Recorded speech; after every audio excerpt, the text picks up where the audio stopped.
নমস্কার। কণ্ঠে রিঙ্কু, কবিগুরু রবীন্দ্রনাথ ঠাকুরের বীর পুরুষ। মনে করো যেন বিদেশ ঘুরে মাকে নিয়ে যাচ্ছি অনেক দূরে।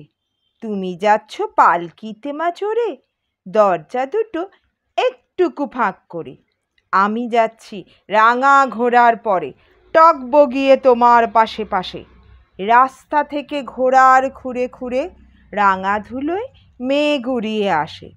সন্ধে হলো, সূর্য নামে পাটে, এলেম যেন জোড়া দিঘির মাঠে। ধুধু করে যেদিক পানে চাই, কোনোখানে জনমানব নাই। তুমি যেন আপন মনে তাই ভয় পেয়েছ, ভাবছ এলেম কোথা। আমি বলছি ভয় করো না মাগো, ওই দেখা যায় মরা নদীর সোতা। চোর কাঁটাতে মাঠ গিয়েছে ঢেকে, মাঝখানেতে পথ গিয়েছে বেঁকে। গরু বাছুর নেইকো কোনোখানে, সন্ধে হতেই গেছে গাঁয়ের পানে। আমরা কোথায় যাচ্ছি কে তা জানে, অন্ধকারে দেখা যায় না ভালো। তুমি যেন বললে আমায় ডেকে, দিঘির ধারে ওই যে কিসের আলো। এমন সময় হারে রে রে রে রে, ওই যে কারা আসতেছে ডাক ছেড়ে। তুমি ভয় পালকিতে এক কোণে, ঠাকুর দেবতা স্মরণ করছো মনে। বেয়ারাগুলো পাশের কাঁটা বনে, পালকি ছেড়ে কাঁপছে থরো থরো। আমি যেন তোমায় বলছি ডেকে, আমি আছি, ভয় কেন মা করো। হাতে লাঠি, মাথায় ঝাঁকড়া চুল, কানে তাদের গোঁজা জবার ফুল।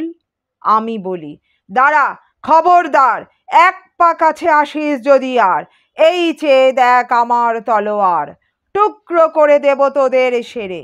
শুনে তারা লম্ফ দিয়ে ওঠে, চেঁচিয়ে উঠল হারে রে রে রে রে। তুমি বললে যাসনি খোকা ওরে। আমি বলি দেখো না চুপ করে। ছুটিয়ে ঘোড়া গেলেম তাদের মাঝে, ঢাল তলোয়ার ঝনঝনিয়ে বাজে। কি ভয়ানক লড়াই হলো মাঝে, শুনে তোমার গায়ে দেবে কাঁটা। কত লোক যে পালিয়ে গেল ভয়ে, কত লোকের মাথা পড়ল কাটা। এত লোকের সঙ্গে লড়াই করে ভাবছ খোকা গেলই বুঝি মরে। আমি তখন রক্ত মেখে ঘেমে বলছি এসে, লড়াই গেছে থেমে। তুমি শুনে পালকি থেকে নেমে চুমু খেয়ে নিচ্ছ আমায় কোলে, বলছো ভাগ্যে খোকা সঙ্গে ছিল, কি দুর্দশাই হতো তা না হলে। রোজ কত কি ঘটে যাহা তাহা, এমন কেন সত্যি হয় না আহা। ঠিক যেন এক গল্প হতো তবে, শুনতো যারা অবাক হতো সবে। দাদা বলতো কেমন করে হবে, খোকার গায়ে এত কি জোর আছে। পাড়ার লোকে সবাই বলতো শুনি, ভাগ্যে খোকা ছিল মায়ের কাছে। নমস্কার। ব্লগটি ভালো লাগলে লাইক, শেয়ার এবং কমেন্ট করতে ভুলবেন না, এবং সাবস্ক্রাইব করতেও ভুলবেন না। নমস্কার।